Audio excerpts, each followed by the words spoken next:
സ്നേഹം,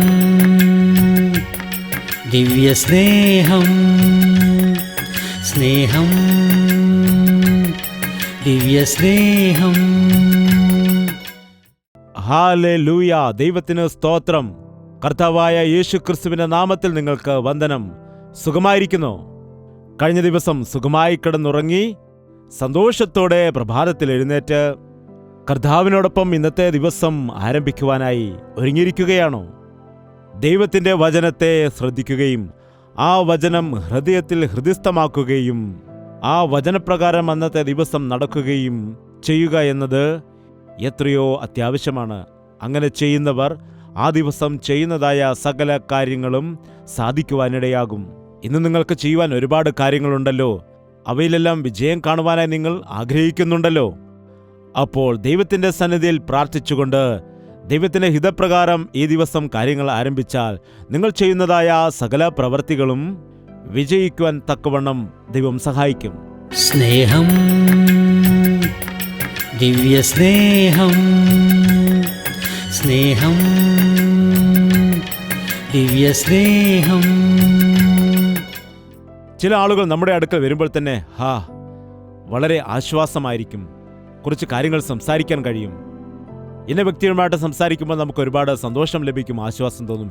എന്നാൽ ചില വ്യക്തികളാണെങ്കിൽ വരുമ്പോൾ തന്നെ വരുന്നുണ്ട് നാശം ഇപ്പോൾ തുടങ്ങും, എന്താണ് ചെയ്യേണ്ടത്, ഇനിയും കുറച്ച് സമയം എങ്ങനെ ഇയാളെ സഹിക്കുമെന്ന് ചിന്തിക്കുവാനിടയാകും.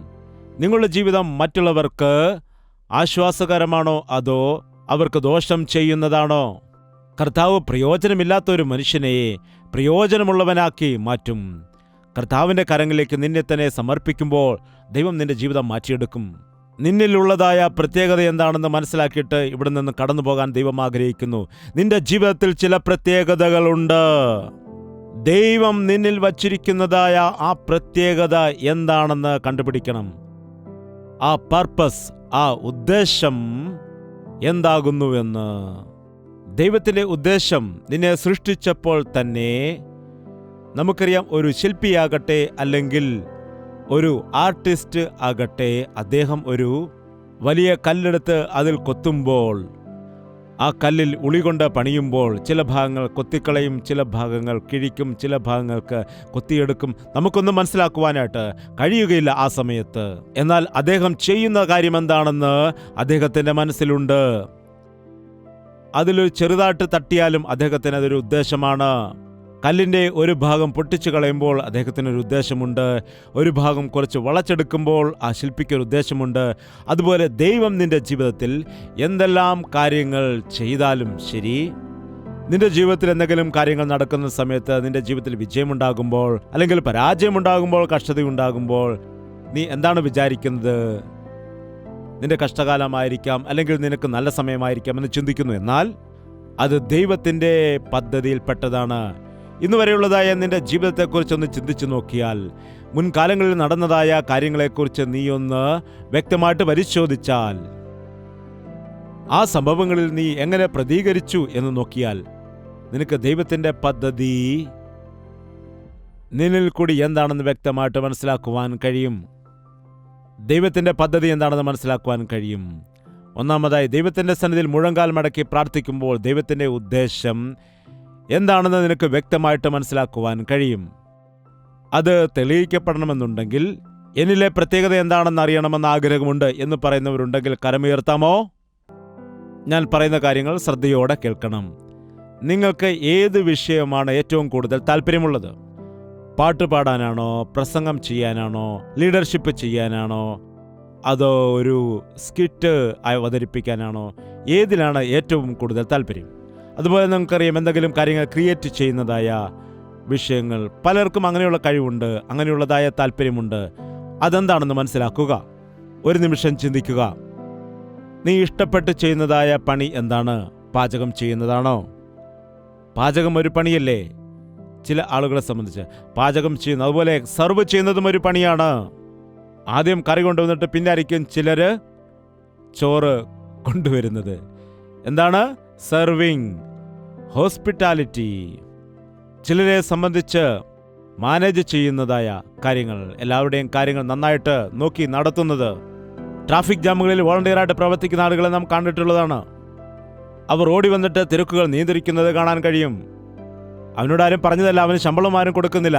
എവിടെയെങ്കിലും ജാമാകുമ്പോൾ ഓടി വന്നിട്ട് അങ്ങോട്ട് പോയി ഇങ്ങോട്ട് വന്ന് പറഞ്ഞിട്ട് പെട്ടെന്ന് ക്ലിയർ ആക്കും. അതൊരു ടാലൻ്റാണ്. നിങ്ങൾക്കും അങ്ങനെയുള്ള കഴിവുണ്ട്. ട്രാഫിക് ഉണ്ടാകുമ്പോൾ മാത്രമല്ല, ഒരു വീട്ടിൽ പ്രശ്നമുണ്ടാകുമ്പോൾ, ആർക്കെങ്കിലും പ്രതികൂലമുണ്ടാകുമ്പോൾ, ഒരു കോളേജിൽ പ്രശ്നമുണ്ടാകുന്ന സമയത്ത് അങ്ങനെയുള്ള ആളുകളെ ആവശ്യമുണ്ട്. അതുപോലെ തന്നെ ചിലരുടെ പെരുമാറ്റം, നിന്റെ പെരുമാറ്റത്തിലും ഒരു കഴിവുണ്ട്. ചിലരുടെ മുഖഭാവം കണ്ടാൽ നമുക്ക് ദേഷ്യം വരും, ചിലരെ കണ്ടാൽ നമുക്ക് സന്തോഷം വരും. നിങ്ങളുടെ മുഖം കാണുമ്പോൾ ആളുകൾക്കുണ്ടാകുന്ന ഭാവം എന്താണ് പറയുക? പലപ്പോഴും സെയിൽസ് ചെയ്യുന്നതായ ആളുകളെ ഞാൻ ഇങ്ങനെ ശ്രദ്ധിച്ചു നോക്കാറുണ്ട്. മുഖം വെറുപ്പിച്ചിരിക്കുന്ന ഒരു വ്യക്തിയെ പോലും അതിനവർ ഉപയോഗിക്കുകയില്ല. അങ്ങനെയുള്ളവരാണെങ്കിൽ ഒരു സാധനവും വിറ്റുപോകാനിടയാകില്ല. നീ കയറി ചെല്ലുമ്പോൾ തന്നെ വരൂ, വന്നു കയറിയിരിക്കൂ, സംസാരിക്കൂ എന്ന് ചോദിക്കാനിടയാകണം. വാങ്ങിച്ചാലും ഇല്ലെങ്കിലും ശരി, നിങ്ങളോട് സംസാരിക്കാൻ തക്കവണ്ണം അവർക്ക് താല്പര്യമുണ്ടാകും. ഒരുപാട് വിവരങ്ങൾ നിങ്ങൾക്ക് അറിയുവാനായിട്ട് കഴിയും. അതൊരു ടാലൻ്റാണ്. ഇന്ന് യേശു കർത്താവിൻ്റെ സ്നേഹം പങ്കുവയ്ക്കുവാൻ അങ്ങനെ ടാലൻ്റുള്ള ആളുകളെ ആവശ്യമാണ്. പാസ്റ്ററെ കാണുമ്പോൾ ആളുകൾ ഓടിപ്പോകുന്ന അവസ്ഥയാണെങ്കിൽ എങ്ങനെ ആത്മാക്കളെ നേടുവാനായിട്ട് കഴിയും? പറയൂ, നിങ്ങളുടെ ടാലന്റുകൾ എന്താണ്? തയ്യലാണോ? വസ്ത്രം തുന്നുന്നതാണോ? നല്ല രീതിയിൽ വസ്ത്രം തുന്നിക്കൊണ്ട് ആത്മാക്കളെ നേടിയതായ ചില വിശ്വാസികളെ നാം കണ്ടിട്ടുള്ളതാണ്. എന്താണ് നിങ്ങളുടെ ടാലന്റ്? അത് ആർട്ടിസ്റ്റാണോ? ഒരു ദേവദാസനോടൊപ്പം ചേർന്ന് നിന്ന് ഒരു ആർട്ടിസ്റ്റ് പ്രവർത്തിച്ചാൽ ദേവദാസനം പ്രസംഗിക്കുന്നതായ സംഭവങ്ങളെ പെട്ടെന്ന് വരച്ചു തീർക്കുകയാണെങ്കിൽ കാണുന്ന ആളുകൾക്ക് അത് വേഗത്തിൽ മനസ്സിലാകാനിടയാവുകയില്ലേ? ഒരു ആർട്ടിൽ കൂടി ജനത്തിന് ഒരുപാട് സന്ദേശം ലഭിക്കാനിടയാകും. അതോ നിന്റെ കഴിവ് പാട്ടാണോ? വാദ്യോപകരണങ്ങൾ വായിക്കുന്നതാണോ? മെലഡിയാണോ? ഋതമാണോ? എന്താണ് നിന്റെ ടാലന്റ്? ദയവ് ചെയ്ത് നിങ്ങൾ എനിക്കൊരു കഴിവുമില്ല എന്ന് മാത്രം പറയരുത്. ഒരു കഴിവുമില്ലാത്ത ഒരു വ്യക്തി പോലും ലോകത്തിൽ ഇല്ല. എനിക്ക് ഒരു കഴിവുമില്ല, എനിക്കറിയില്ല, എനിക്ക് ചെയ്യാൻ പറ്റില്ല, ഇങ്ങനെയുള്ളതായ വാക്കുകൾ ദയവ് ചെയ്ത് ഡിക്ഷണറിയിൽ നിന്ന് മാറ്റിക്കളയുക. നിന്റെ ഡിക്ഷണറിയിൽ നിന്ന് എന്താണ്? എനിക്കൊന്നും അറിയില്ല, എനിക്കൊരു കഴിവുമില്ല, എന്നെക്കൊണ്ട് ഒന്നിനും കൊള്ളില്ല, എൻ്റെ ജീവിതം ഇത്രയേ ഉള്ളൂ, എൻ്റെ ജീവിതം ഇത്രയുമേ ഉള്ളൂ, ഇതൊക്കെ മതി എന്നതായ ചിന്തകൾക്ക് ഇടം കൊടുക്കരുത്. ഇപ്പോൾ ഞാൻ പറയുന്നതായ സമയത്ത് എന്നിൽ ഒരു കഴിവ് ഉണ്ട് എന്ന് മനസ്സിലാക്കുന്നവർ അത് പരിശോധിക്കുക. അതുപോലെ തന്നെ മറ്റൊരു കാര്യം നിങ്ങൾ പ്രത്യേകം ശ്രദ്ധിക്കണം. നിങ്ങളുടെ ചുറ്റുപാടുമുള്ള ആളുകൾ നിങ്ങളുടെ പാട്ട് കേട്ടിട്ട് നിങ്ങൾ നല്ലവണ്ണം പാടുന്നുണ്ടടാ, അല്ലെങ്കിൽ നീ നല്ലവണ്ണം പ്രസംഗിക്കുന്നുണ്ടടാ, നീ നല്ലവണ്ണം ചിത്രം വരയ്ക്കുന്നുണ്ട്, നിന്നോട് സംസാരിക്കുമ്പോൾ എനിക്കെന്തോ ഒരു ആശ്വാസം ലഭിക്കുന്നുണ്ട്, നിന്നോട് സംസാരിക്കുമ്പോൾ ഒരുപാട് കാര്യങ്ങൾ പഠിക്കുവാൻ കഴിയുന്നു, നിന്നോട് സംസാരിക്കുമ്പോൾ ഒരുപാട് എനിക്ക് സന്തോഷം ലഭിക്കുന്നു എന്ന് പറയുന്ന രീതിയിൽ എന്തെങ്കിലും മറ്റുള്ളവർക്ക് നിന്നിൽ സന്തോഷം കണ്ടെത്താൻ കഴിയുന്നുണ്ടോ? നീ ഇഷ്ടപ്പെടുന്നത് ഒന്ന്, അതുപോലെ മറ്റുള്ളവർ നിന്നിൽ കണ്ടുപിടിക്കുന്നതായ കാര്യങ്ങൾ, ഇവ രണ്ടും തീർച്ചയായിട്ടും ഒരുപോലെയാകും. അപ്പോൾ മനസ്സിലാക്കണം, അതാണ് നിന്നിലുള്ളതായ പ്രത്യേകമായ കഴിവ്. ശ്രദ്ധിക്കുക, എൻ്റെ ജീവിതത്തിൽ ഇങ്ങനെയൊരു കഴിവുണ്ടായിരുന്നു എന്ന് എനിക്കിപ്പോൾ മനസ്സിലാക്കുന്നു. മറ്റുള്ളവരും അത് പറയുന്നുണ്ട് എന്ന് ഇപ്പോൾ പറയുന്ന ആളുകൾ ഒന്ന് കരമുയർത്താൻ കഴിയുമോ? പറയുക. ക്രിക്കറ്റ് കളിക്കുന്നത് ഒരു ടാലന്റ് അല്ലേ? നിന്നിലോ? നിങ്ങൾ ചേട്ടനും അനിയനുമാണോ? എങ്ങനെ എനിക്ക് മനസ്സിലായെന്നാണോ? നിന്നിൽ എന്താണുള്ളത്? നന്നായിട്ട് സംസാരിക്കാൻ കഴിയുമെന്നാണ്. അടുത്തത്, നിന്നിൽ എന്താണുള്ളത്? എഴുന്നേറ്റ് പറയുക. നല്ലതായിട്ട് പാട്ട് പാടുമെന്ന്. നിങ്ങളോ?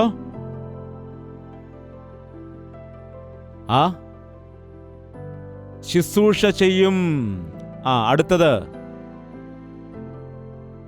ഇംഗ്ലീഷ് നല്ലവണ്ണം സംസാരിക്കുമെന്നോ? എത്ര നല്ല ടാലൻ്റാണ്. അങ്ങനെയാണെങ്കിൽ ഇന്റർനാഷണൽ ലെവലിൽ ജോലി ചെയ്യാൻ കഴിയും. അടുത്തത് പറയൂ. പാട്ട് പാടുമോ? ഇത്രയും ആളുകൾ ഇവിടെ പാടുവാനുണ്ടായിട്ട് ആരും എന്താണ് കരമുയർത്താതിരുന്നത്? നിങ്ങളോ? സ്കിറ്റ് ചെയ്യുമെന്നോ? കൊള്ളാം. സ്കിറ്റുകളിലൂടെ ഇന്ന് നമുക്കറിയാം, റോഡിൽ ഞങ്ങളുടെ സ്കിറ്റ് കളിച്ചിട്ടാണ് ഞങ്ങൾ സഭ പോലും ആരംഭിച്ചത്. പ്രസംഗം കേൾക്കാത്തവർ പോലും സ്കിറ്റ് ശ്രദ്ധിക്കാനിടയാകും. അതിലൊരു വിഷയമുണ്ടെങ്കിൽ അതവരെ ടച്ച് ചെയ്യാനും ഇടയാകും. സഹോദരി, നിങ്ങളിലോ? എന്താണ്? ഗിറ്റാർ പ്ലേ ചെയ്യുമെന്നോ? നോക്ക്, എത്ര കഴിവുള്ള സഹോദരിമാരാണ് നമുക്കുള്ളത്. ആ സഹോദരി, നിങ്ങളെന്താ പ്രാർത്ഥിക്കുമെന്നോ? വലിയ ടാലൻ്റാണത്. സർവീസിൽ സംസാരിക്കുമെന്നോ? ആ കൊള്ളാം. നിങ്ങളോ? പ്രവചിക്കും. ആ കൊള്ളാം. നിങ്ങളോ സഹോദരി? ആ നല്ലവണ്ണം പാചകം ചെയ്യുമെന്നോ? കൊള്ളാം കൊള്ളാം. എൻ്റെ വയറിപ്പോൾ നിറഞ്ഞിരിക്കുന്നത് കേട്ടപ്പോൾ.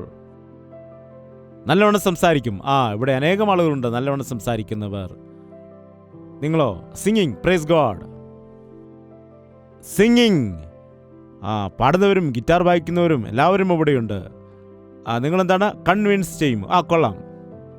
മറ്റുള്ള ഒരു പാപിയോട് കാര്യങ്ങൾ പറഞ്ഞ് മനസ്സിലാക്കുകയാണെങ്കിൽ അവൻ മാനസാന്തരപ്പെടുവാനിടയാകും. അത് വളരെ നല്ല കാര്യമാണ്. ഒരു വിഷയം അത് എക്സ്പ്ലെയിൻ ചെയ്യാനുള്ളതായ കഴിവ്, വിവരിക്കാനുള്ളതായ കഴിവ്, അത് വളരെ നല്ല ടാലൻ്റാണ്. മ്യൂസിക് ഇൻട്രസ്റ്റ് ആണ്. മ്യൂസിക് പഠിച്ചതാണോ? അല്ലയോ? പഠിച്ചതാണോ? Very good. അടുത്തത് എന്താണ്? മറ്റുള്ളവരുടെ കരുണ കാണിക്കും, ദയ കാണിക്കുമെന്ന്. കൊള്ളാം. മദർ തെരേസയുടെ ആത്മാവിനെയാണ് നിങ്ങൾക്ക് കിട്ടിയിരിക്കുന്നത്. വളരെ അനുഗ്രഹകരമായ കാര്യമാണിത്. മനസ്സലിവ് കാണിക്കുന്നവർ തീർച്ചയായിട്ടും സഹായം ചെയ്യുവാനിടയാകും. അല്ലാതെ മനസ്സലിവ് മാത്രം കാണിക്കുകയില്ല. നോക്കുക, എത്രയോ ടാലന്റുകൾ ഇവിടെ കൂടിയിരിക്കുന്ന കുറച്ച് ആളുകളിൽ ഉണ്ട്. പറയുക, നിങ്ങളും ഇഷ്ടമുള്ള വിഷയത്തെ വ്യക്തമായിട്ട് പറഞ്ഞവതരിപ്പിക്കുവാനായിട്ട് കഴിയും. ഒരു നിമിഷം എല്ലാവരും കരങ്ങളടിച്ചാട്ടെ.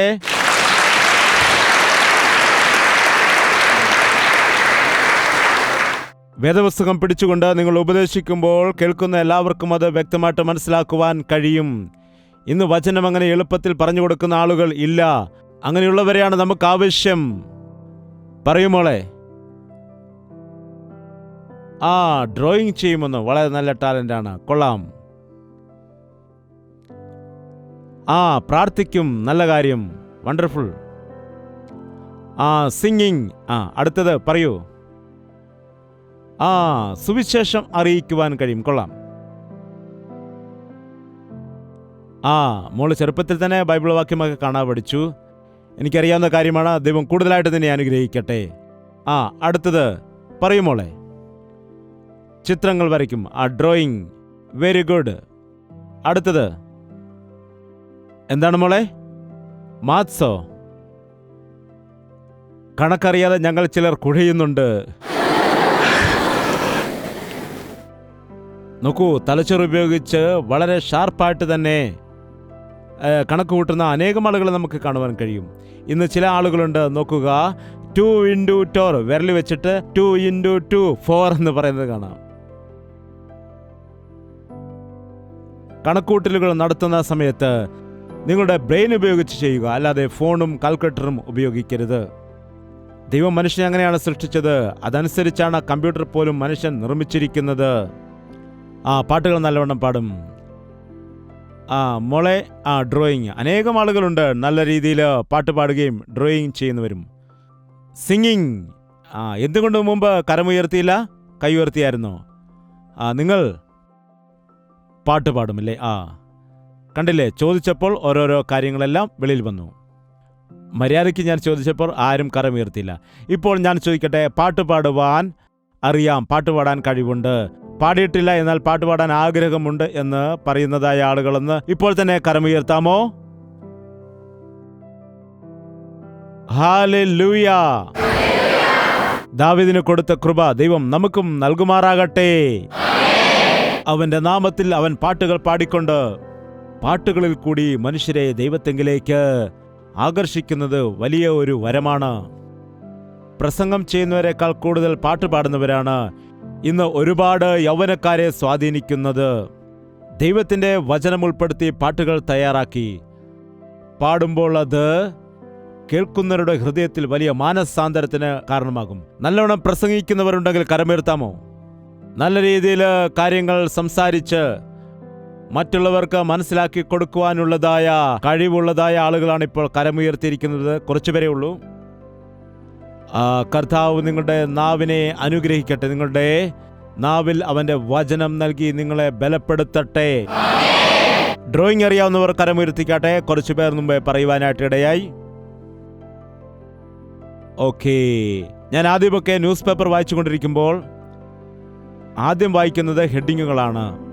അതുപോലെ അതിൽ നമുക്കൊരു കാർട്ടൂൺ കാണുവാൻ കഴിയും. ഇന്ന് നടക്കുന്നതായ സംഭവങ്ങളെ അത് ഒരു ചെറിയ കാർട്ടൂണിൽ കൂടി വിവരിക്കുന്നതാണ്. അത് കാണുമ്പോൾ തന്നെ നമുക്ക് ഒരു സന്ദേശം ലഭിക്കും. സോ എല്ലാ ദിവസവും വാട്സപ്പിലോ ഫേസ്ബുക്കിലോ ഒരു സത്യം വെളിപ്പെടുത്തുന്നതായ ഒരു കാർട്ടൂൺ നിങ്ങൾ ഇടുകയാണെങ്കിൽ അത് കാണുന്ന ആളുകളുടെ മനസ്സിൽ അതിനെക്കുറിച്ചുള്ളതായ വലിയ വിവരങ്ങൾ ലഭിക്കുവാൻ ഇടയാകും. അങ്ങനെ നിങ്ങളുടെ ടാലന്റുകൾ ദൈവത്തിൻ്റെ നാമത്തിനു വേണ്ടി നിങ്ങൾക്ക് ഉപയോഗിക്കാൻ കഴിയും. ചിലർ പറയുന്നു കായിക വിനോദങ്ങളിൽ അവർ ഏർപ്പെടാറുണ്ടെന്ന്. കായിക വിനോദങ്ങളിൽ ഏർപ്പെടുമ്പോൾ, സ്പോർട്സിൽ നിങ്ങൾ ആയിരിക്കുമ്പോൾ, ആ ഫീൽഡിൽ നോക്കുകയാണെങ്കിൽ യേശുവിനു വേണ്ടി സാക്ഷികളായ അനേകം ആളുകളെക്കുറിച്ച് അറിയാൻ കഴിയും. വളരെ അത്ഭുതകരമായ സാക്ഷ്യം പറഞ്ഞവരുണ്ട്. അവർക്ക് വലിയ വിജയങ്ങൾ ലഭിക്കുമ്പോൾ ആ വിജയം എടുത്തു പറഞ്ഞുകൊണ്ട് ഇത് എൻ്റെ ദൈവത്താൽ എനിക്ക് ലഭിച്ചുവെന്ന് പറയും. നീ ഏത് ഫീൽഡിലാണോ ആയിരിക്കുന്നത് ആ ഫീൽഡിലുള്ള ആളുകൾക്ക് ഒരു സാക്ഷിയായിട്ട് ദൈവം നിർത്തുവാൻ നിന്നെ ആഗ്രഹിക്കുന്നു. അതുപോലെ തന്നെ ഇൻസ്ട്രുമെന്റ്സ് ഉപയോഗിക്കുന്നവർ, ഇൻസ്ട്രുമെന്റ്സ് ഉപയോഗിക്കുക എന്നതും ഒരു ടാലൻ്റാണ്. അത് എല്ലാവർക്കും മനസ്സുണ്ടെങ്കിലും എല്ലാവർക്കും അതിന് തക്കതായ കഴിവ് ഉണ്ടായിരിക്കില്ല. നിങ്ങൾക്ക് മനസ്സോടുകൂടി നിങ്ങൾ ഇഴുകിച്ചേർന്ന് ഉപകരണങ്ങൾ വായിക്കുമ്പോൾ അങ്ങനെ ദൈവത്തെ മഹത്വപ്പെടുത്താൻ കഴിയും. അപ്പോൾ ബാക്കിയുള്ള ആളുകളുടെ കാര്യം എന്താണ്? എല്ലാവരോടും എനിക്ക് ചോദിക്കുവാൻ വേണ്ടി സാധിച്ചില്ല. നിങ്ങൾ എല്ലാവരും നിങ്ങളുടെ കഴിവുകളെ മനസ്സിലാക്കണം. ശരി, എന്നെക്കൊണ്ട് ഒരു ഉപകാരവുമില്ല എന്ന് പറയുന്നവരുണ്ടെങ്കിൽ കരമുയർത്തു. കൈ ഉയർത്തിയാൽ ആളുകൾ എന്ത് വിചാരിക്കുമെന്നാണോ? ഇന്നു മുതൽ നിങ്ങളുടെ മനസ്സിൽ അങ്ങനെയുള്ളതായ ഒരു ചിന്ത വരുവാൻ പാടില്ല. അങ്ങനെയുണ്ടെങ്കിൽ ഇവിടെ തന്നെ ഇട്ടിട്ട് പോകണം. എന്നെക്കൊണ്ട് ഒരു പ്രയോജനവുമില്ല എന്ന ചിന്ത പോലും വരാൻ പാടില്ല. നമ്മുടെ കർത്താവ് ഒന്നിനും കൊള്ളാത്ത ആളുകളെ പ്രയോജനമുള്ളവരാക്കി മാറ്റുന്നവനാണ്. പ്രയോജനമില്ലാത്തവരെ പ്രയോജനമുള്ളവരാക്കി മാറ്റിയവനാണ്. നീ ഏതിലാണോ ബലഹീനനായിരിക്കുന്നത്, ഏതാണോ നിനക്ക് കഴിയില്ല എന്ന് പറയുന്നത്, അത് നിന്നെക്കൊണ്ട് ചെയ്യിക്കാൻ കഴിയുന്ന ദൈവമാണ്. യേശു കർത്താവ് ശിഷ്യന്മാരെ തിരഞ്ഞെടുത്തപ്പോൾ നോക്കൂ, അത്ര വലിയ ദൈവമല്ലേ? അവൻ ശിഷ്യന്മാരെ തിരഞ്ഞെടുക്കാൻ ശ്രമിച്ചപ്പോൾ എങ്ങനെയുള്ള ആളുകളെയാണ് അവൻ തിരഞ്ഞെടുത്തത് നോക്കൂ.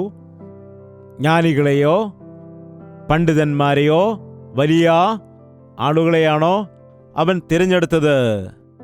പാവങ്ങളെ, സാധാരണക്കാരെ. പത്രോസിന് വായിക്കാൻ അറിയില്ല. പത്രോസിന് മീൻപിടുത്തക്കാരനായിരുന്നു. അവന് വിദ്യാഭ്യാസമില്ലായിരുന്നു. അവന് വായിക്കുവാൻ അറിയില്ലായിരുന്നു.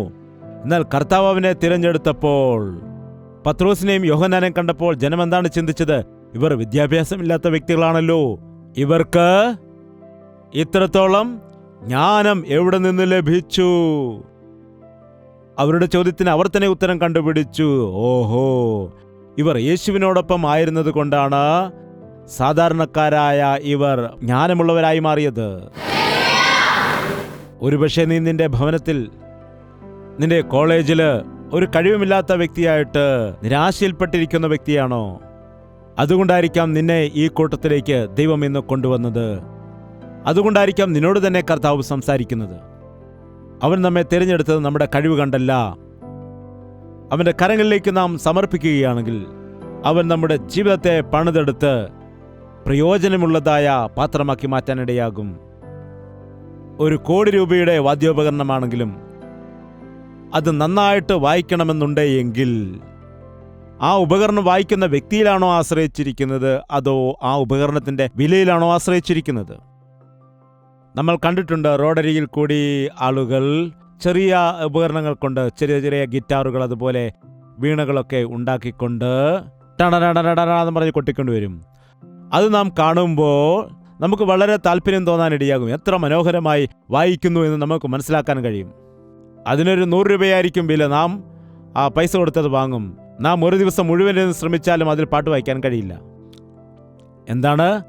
അത് വായിക്കാൻ കഴിയുള്ള വ്യക്തിയുടെ കയ്യിൽ ചെല്ലുമ്പോഴാണ് അതിൻ്റെ മഹത്വം അറിയുന്നത്. അതുപോലെ നാം കർത്താവിൻ്റെ കരങ്ങളിലേക്ക് നമ്മെ തന്നെ ഏൽപ്പിക്കുകയാണെങ്കിൽ, ആ കർത്താവിൻ്റെ കരങ്ങളിലേക്ക് നമ്മുടെ ജീവിതത്തെ കൊടുക്കുന്നതായ സമയത്ത്, അവൻ്റെ കരങ്ങൾ നമ്മിൽ പ്രവർത്തിക്കുമ്പോൾ നമ്മുടെ ജീവിതം ശ്രേഷ്ഠകരമായി മാറാനിടയാകും.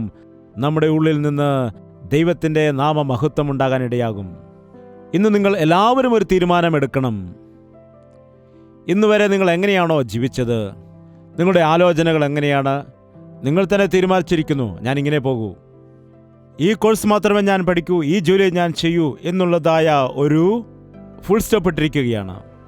എന്നാൽ ഇന്നു മുതൽ നിങ്ങൾ പറയണം, അല്ല, എൻ്റെ ഇഷ്ടമല്ല, എൻ്റെ ഹിതമല്ല, എൻ്റെ ജീവിതത്തിൽ ദൈവത്തിൻ്റെ പദ്ധതി നിറവേറ്റുന്നതിന് വേണ്ടി എന്നെ ഞാൻ കർത്താവിലേക്ക് സമർപ്പിക്കുകയാണ് എന്നുള്ള ഒരു തീരുമാനം നിങ്ങൾ എടുക്കണം. അതുപോലെ നിങ്ങളുടെ കഴിവെന്താണോ അത് നിങ്ങൾ ദൈവത്തിൻ്റെ കരങ്ങളിലേക്ക് സമർപ്പിക്കണം. മോശെ, വരിക, ഇസ്രായേലിനെ വിടുവിക്കുവാൻ നിന്നെ ഞാൻ നിർത്തുന്നു എന്ന് പറയുമ്പോൾ ആരുടെ സഹായത്താൽ ഞാൻ പോകും? എനിക്കൊരു മിലിറ്ററി ഇല്ല, ഞാൻ രാജാവല്ല.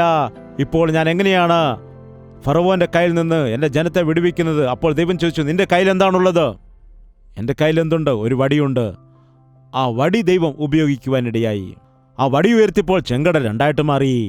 ആ വടി വെച്ചടിച്ചപ്പോൾ പാറയിൽ നിന്ന് വെള്ളം വന്നു. ആ വടി വെച്ച് എത്രയോ അത്ഭുതങ്ങൾ ചെയ്തു. ഏകദേശം 20 ലക്ഷത്തോളം ആളുകളെ 40 സംവത്സരക്കാലം അവന് മരുഭൂമിയിൽ കൂടി നടത്തുവാൻ കഴിഞ്ഞു എന്ന് നോക്കുമ്പോൾ അവൻ എന്ത് ശക്തിയാണുള്ളത്? അവന്റെ കയ്യിലുണ്ടായിരുന്നതിനെയാണ് ദൈവം ഉപയോഗിച്ചത്. അജാനുബാഹിയായ ഗോലിയാത്ത് നിൽക്കുകയാണ്. ആരാണ് ഇപ്പോൾ ധൈര്യമുണ്ടെങ്കിൽ എന്നെ വന്ന് നേരിടുക എന്ന് പറഞ്ഞപ്പോൾ അവന്റെ വെല്ലുവിളി കേട്ട് ഇസ്രായേൽ സൈന്യം മുഴുവനും ഭയക്കാനിടയായി. ശൗല് പോലും ഭയന്ന് വെളിയിൽ വരാതെയിരുന്നു. സൈനികരിൽ ഒരുവൻ പോലും മുൻപോട്ട് വരുവാനിടയായില്ല. അത്ര അജാനുബാഹുവായ മനുഷ്യനെ കണ്ട് എല്ലാവരും ഭയന്നു. എന്നാൽ ദാവീദ് മുമ്പോട്ട് വന്നു. ഞാൻ പരാജയപ്പെടുത്തും. എടാ പയ്യ, നീ എന്താണ് സംസാരിക്കുന്നത്? നീ എങ്ങനെ പരാജയപ്പെടുത്തുമെന്ന് ചോദിച്ചു. നോക്കൂ, എൻ്റെ കയ്യിൽ കവണയുണ്ടെന്ന് പറഞ്ഞു. മിക്കവാറും നടക്കും. അവൻ ഇരുമ്പ് കവചവും ഒക്കെ ധരിച്ച് അത്രയും ഉയരമുള്ളതായ അവൻ കത്തിയും പരിചയമായിട്ട് നിൽക്കുമ്പോൾ നീ എന്താണ് പറയുന്നത്? കവണ വെച്ച് അവനെ തോൽപ്പിക്കുമെന്നോ? അതെ, ഇതിൽ കൂടി ജയം നൽകുന്ന ഒരു ദൈവം എനിക്കുണ്ട്. ഞാൻ ആടുകളെ മേയിച്ചപ്പോൾ കരടി വന്നു. കരടിയെ ഞാൻ കൊന്നുകളയുവാനിടയായി. അതുപോലെ സിംഹം വന്നപ്പോഴും അതിനെ ഞാൻ കീറിക്കളയുവാനിടയായി. ദൈവം എന്നെ സഹായിക്കുവാൻ എൻ്റെ കൂടെയുണ്ട്.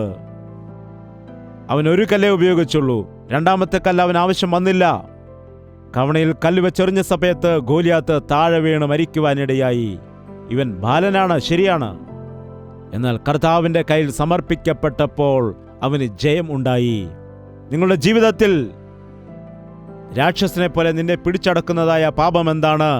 ദുശ്ശീലത്തിന് അടിമയായി ജീവിക്കുന്ന വ്യക്തിയാണോ? നിങ്ങൾ പാപത്തിന്റെ ചിന്തകളാൽ നിറഞ്ഞ് പ്രോണോഗ്രാഫി കണ്ടുകൊണ്ട് അശ്ലീല ചിത്രങ്ങൾ കണ്ട് ശീലമാക്കുന്നവരാണോ? നിന്റെ ജീവിതത്തിൽ സംതൃപ്തിയില്ലാതെ ജീവിക്കുന്നവരാണോ? എൻ്റെ ജീവിതത്തിൽ ഒന്നും നേടുവാൻ കഴിഞ്ഞില്ല എന്ന് ചിന്തിച്ച് എൻ്റെ ജീവിതം വെറുതെയാണ്, വ്യർത്ഥമായി പോയി എന്ന് ചിന്തിക്കുന്നതായ അവസ്ഥയിലാണോ? ഇന്നു നിന്നെ തന്നെ കർത്താവിൻ്റെ കരങ്ങളിലേക്ക് സമർപ്പിച്ചാൽ നിന്നിൽ കൂടി ഒരു വൻ കാര്യം ചെയ്യുവാനായിട്ട് ദൈവം മതിയായവനാണ്. നമുക്ക് എഴുന്നേറ്റ് നിൽക്കാം. പ്രാർത്ഥന. ഈ സമയം കർത്താവിനോട് പ്രാർത്ഥിക്കുക. കർത്താവിന് നിന്നെ ആവശ്യമുണ്ട്. കർത്താവിന് നിന്റെ ജീവിതത്തിൽ സന്തോഷം നൽകുവാൻ ആഗ്രഹമുണ്ട്. നീ സ്വതന്ത്രനായി തീരാൻ അവൻ ആഗ്രഹിക്കുന്നു. നീ കർത്താവിൽ സന്തോഷിക്കുവാൻ അവൻ ആഗ്രഹിക്കുന്നു. അവൻ നിന്നെ ഉപയോഗിക്കുവാൻ ആഗ്രഹിക്കുന്നു. നിന്റെ മാതാവിന്റെ ഉദരത്തിലായിരിക്കുമ്പോൾ തന്നെ നിന്നെക്കുറിച്ച് അവൻ അറിഞ്ഞവനാണ്. അപ്പോൾ തന്നെ അവൻ നിനക്ക് ചില പ്രത്യേകതകൾ തന്നിട്ടുണ്ട്. നിനക്ക് ചില ശ്രേഷ്ഠതകൾ തന്നിട്ടുണ്ട്. അവ എന്താണ് എന്ന് നീ മനസ്സിലാക്കുന്നുണ്ടോ? എല്ലാവരും അത് തിരിച്ചറിഞ്ഞ് അവരിലുള്ളതായ പ്രത്യേകതകളെക്കുറിച്ച് പറയുമ്പോൾ നിന്റെ കാര്യം എന്താകുന്നു? നിനക്കും എന്തോ ഒരു കഴിവുണ്ട്, നിനക്കും ഒരു പ്രത്യേകതയുണ്ട്. നിനക്കത് മനസ്സിലാക്കാൻ കഴിയുന്നില്ലെങ്കിൽ ഈ സമയം പരിശുദ്ധാത്മാവ് നിന്നോട് സംസാരിക്കുകയാണ്. നീ എൻ്റെ സ്വത്താണ്, നിന്നെ എനിക്ക് വേണം. അമ്മയുടെ ഉദരത്തിലായിരിക്കുമ്പോൾ തന്നെ ഞാൻ നിന്റെ ജീവിതത്തിൽ ഒരു പ്രത്യേകത തന്നിരുന്നു. എന്നാൽ നീ ലോകത്തിൽ സന്തോഷിക്കുന്നു, നീ പാപത്തിൽ സന്തോഷിക്കുന്നു, നിനക്ക് തന്നിരിക്കുന്നവയെ പാപത്തിനു വേണ്ടി ഉപയോഗിക്കുന്നു. ഞാൻ നിന്നെ വില കൊടുത്ത് വാങ്ങിയതാണ്. കർത്താവ് നിന്നോട് പറയുന്നു. ഒരു നിമിഷം കർത്താവിനോട് പറയാം, എന്നെ കർത്താവെ ഉപയോഗിക്കണമേ, കർത്താവെ എന്നെ ഉപയോഗിക്കണമേ, യേശുവേ എന്നെ ഉപയോഗിക്കണമേ. എത്രയോ കാലം പിശാചിന്റെ കയ്യിൽ ഞാൻ ഉപയോഗിക്കപ്പെട്ടു. ഞാൻ ലോകത്തിനു വേണ്ടി ഉപയോഗിക്കപ്പെട്ടു. എൻ്റെ ജീവിതത്തെ വ്യർത്ഥമാക്കുവാനിടയായി. ഇന്നു മുതൽ നിന്നിൽ ഞാൻ സമർപ്പിക്കുകയാണ്. നിന്നിൽ സന്തോഷിക്കുവാൻ ആഗ്രഹിക്കുന്നു. മദ്യത്തിൽ സന്തോഷമുണ്ടെന്ന് പറഞ്ഞ്, സ്നേഹബന്ധത്തിൽ സന്തോഷമുണ്ടെന്ന് പറഞ്ഞ്, ദുശീലത്തിൽ സന്തോഷമുണ്ടെന്ന് പറഞ്ഞ്, ലോകത്തിൽ സന്തോഷമുണ്ടെന്ന് പറഞ്ഞ് ജീവിക്കാനിടയായി. എന്നാൽ എല്ലാം വ്യർത്ഥമായിരിക്കുന്നു എന്ന് ഗ്രഹിച്ചുകൊണ്ട് നിന്റെ സന്നിധിയിലേക്ക് വരികയാണ്. ഈ ദിവസം മുതൽ ഞാൻ നിന്നിൽ സന്തോഷിക്കുന്നു. ഞാൻ കർത്താവിൽ ആനന്ദിക്കും. ഞാൻ ദൈവാലയത്തിൽ ആനന്ദിക്കും. ദൈവത്തിൻ്റെ സന്നിധിയിൽ ഞാൻ ഉല്ലസിക്കും. ദൈവത്തിൻ്റെ കരത്തിൽ ഞാൻ ഉപയോഗിക്കപ്പെടും എന്ന് എല്ലാ യൗവനക്കാരും ഒരു തീരുമാനമെടുക്കുക. ദൈവം നിന്നോട് സംസാരിക്കുന്നു. പരിശുദ്ധാത്മാവ് നമ്മുടെ ഇടയിൽ സഞ്ചരിക്കുന്നുണ്ട്. പരിശുദ്ധനായ സ്നേഹമുള്ള പിതാവേ, നീ സ്നേഹിച്ചതായ, നീ അനുഗ്രഹിച്ചതായ, നിന്റെ സന്നിധിയിൽ വന്നിരിക്കുന്നതായ ഈ യൗവനക്കാരായ സഹോദരിമാരെയും സഹോദരന്മാരെയും ഓരോരുത്തരെയും നീ നോക്കണമേ. അവരുടെ ഹൃദയത്തിലേക്ക് നീ നോക്കണമേ. അവരോട് മനസ്സലിഞ്ഞുകൊണ്ട്, അവരോട് കരുണ കാട്ടിക്കൊണ്ട്, നിന്റെ മുറിവേറ്റ കരങ്ങൾ കൊണ്ട് അവരെ ആശ്വസിപ്പിക്കണമേ. നിരാശയിൽ നിന്നവരെ നീ വിടുവിക്കുമാറാകണമേ. തകർച്ചയിൽ നിന്നവരെ നീ വിടുവിക്കണമേ അപ്പ. വീഴ്ചകളിൽ നിന്നവരെ എഴുന്നേൽപ്പിക്കണമേ. പാപത്തിന്റെ ബന്ധനത്തിലായിരിക്കുന്നവരെ നസ്രയനായ യേശുക്രിസ്തുവിന്റെ നാമത്തിൽ വിടുവിക്കുകയാണ് കർത്താവേ. പരാജയപ്പെട്ടതായ ശത്രുവിനെ ഇനിയും ഞങ്ങളുടെ മേൽ ഒരു അധികാരവും അവകാശവുമില്ല. ഞാൻ യേശുക്രിസ്തുവിനുള്ളവനാണ്, വില കൊടുത്തു വാങ്ങപ്പെട്ടവനാണെന്നുള്ളതായ തിരിച്ചറിവോടെ ഇവിടെ നിന്ന് കടന്നു പോകുവാൻ, അഭിഷേകത്തോടെ ജ്ഞാനത്തോടുകൂടി ഇവിടെ നിന്ന് കടന്നു പോകുവാനായി ഞങ്ങളെ എല്ലാവരെയും നീ സഹായിക്കണമേ. യേശുക്രിസ്തുവിൻ്റെ നാമത്തിൽ അപേക്ഷിക്കുന്നു പിതാവേ. ആമേൻ, ആമേൻ, ആമേൻ. സ്നേഹം, ദിവ്യസ്നേഹം, സ്നേഹം, ദിവ്യസ്നേഹം. നിങ്ങളുടെ സൗന്ദര്യത്തെ മുതലായി എടുത്തുകൊണ്ട് നിങ്ങൾ പാപത്തിനിടം കൊടുത്തോ? ആരോഗ്യത്തെ നശിപ്പിച്ചോ? മാനസികമായ ഭാരത്തോടെ ആയിരിക്കുന്നുവോ? കഷ്ടത വരുത്തിവച്ചിരിക്കുകയാണോ? ജീവിതത്തിലെ നന്മകളെല്ലാം നഷ്ടപ്പെടുത്തി ഒന്നുമില്ലാതിരിക്കുന്ന അവസ്ഥയിലാകുന്നുവോ? എനിക്ക് ഒന്നും തന്നെയില്ല, എനിക്കൊരു കഴിവുമില്ല എന്ന് പറഞ്ഞ് വേദനയോടെ ആയിരിക്കുന്നുവോ? കർത്താവിൻ്റെ സന്നിധിയിൽ മുഴങ്കാൽ മടക്കി പ്രാർത്ഥിക്കുക. നിങ്ങളുടെ പ്രശ്നങ്ങൾക്കെല്ലാം പരിഹാരം ലഭിക്കും. നിങ്ങളുടെ ചോദ്യങ്ങൾക്കെല്ലാം ഉത്തരം ലഭിക്കും. നിങ്ങൾക്ക് മനസ്സിലാകാത്തതായ, അറിയാത്തതായ വിഷയങ്ങളെ പരിശുദ്ധാത്മാവ് നിങ്ങൾക്ക് വെളിപ്പെടുത്തി തരും. സകല സത്യത്തിലേക്കും അവൻ നിങ്ങളെ വഴി നടത്തും. നിങ്ങൾ ദൈവത്തിൻ്റെ ദൃഷ്ടിയിൽ എത്രയോ വിലയേറിയവരാണ്. എത്രയോ അധികം ദൈവം നിങ്ങളെ സ്നേഹിക്കുന്നു. എത്രയോ നന്മ നിങ്ങൾക്ക് നൽകി. അവ എന്താണെന്ന് മനസ്സിലാക്കണമെങ്കിൽ വീണ്ടും ഞാൻ പറയട്ടെ, നിങ്ങൾ മുഴങ്കാൽ മടക്കി പ്രാർത്ഥിക്കുക. ദൈവം നിങ്ങൾക്കവ വെളിപ്പെടുത്തി തരും. നിങ്ങൾക്ക് വേണ്ടി ഞങ്ങളും പ്രാർത്ഥിക്കണമെങ്കിൽ ആ വിഷയങ്ങൾ അറിയിക്കുക. കർത്താവിൻ്റെ സന്നിധിയിൽ നിങ്ങൾക്ക് വേണ്ടി പ്രാർത്ഥിക്കുവാനായി ഞങ്ങൾ ഒരുക്കത്തോടെയായിരിക്കുന്നു. സ്നേഹം, ദിവ്യസ്നേഹം, സ്നേഹം, ദിവ്യസ്നേഹം. ഈ കാര്യപരിപാടികൾ നിങ്ങളിലേക്ക് എത്തിക്കുവാൻ ഒരുപാട് പ്രയാസങ്ങൾ ഇതിൻ്റെ പിന്നിലുണ്ടെന്ന് മനസ്സിലാക്കുക. ഇതിൽ കൂടി ആത്മീയ ബലം നിങ്ങൾ പ്രാപിക്കുന്നുണ്ടെങ്കിൽ തീർച്ചയായിട്ടും ഭൗതികമായി ഇതിനെ സഹായിക്കേണ്ടത് നിങ്ങളുടെ കടമയാണ്. അതുകൊണ്ട് കർത്താവ് നിങ്ങളെ പ്രേരിപ്പിക്കുന്നുണ്ടെങ്കിൽ നിങ്ങളുടെ സംഭാവനയും സഹായം ഓൺലൈനിൽ കൂടിയും DD കൂടിയും അയക്കുക. തീർച്ചയായും നിങ്ങളുടെ സഹായങ്ങൾ കർത്താവിൻ്റെ നാമത്തിൽ ഞങ്ങൾ ഉപയോഗിക്കുന്നു. കർത്താവിൻ്റെ ഹിതമെങ്കിൽ വീണ്ടും കാണാം. അപ്പോൾ വരെയും ദൈവത്തിൻ്റെ മഹാകൃപ നിങ്ങളോട് കൂടെയുണ്ടായിരിക്കട്ടെ.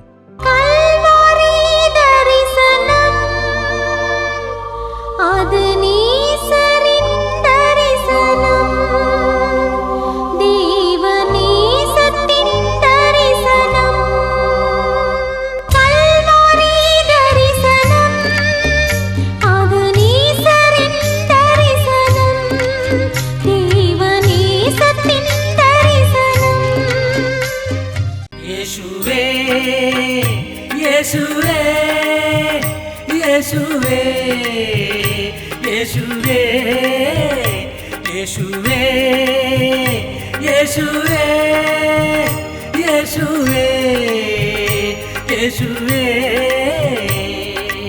നിന്നെ നിന്നെ എന്നും ഞാൻ സേവിക്കും. നീ മാത്രം രാജാവെന്നും. നിന്നെ നിന്നെ എന്നും ഞാൻ സേവിക്കും. നീ മാത്രം രാജാവെന്നും. യേശുവേ യേശുവേ യേശുവേ യേശുവേ യേശുവേ യേശുവേ യേശുവേ യേശുവേ യേശുവേ യേശുവേ യേശുവേ യേശുവേ യേശുവേ യേശുവേ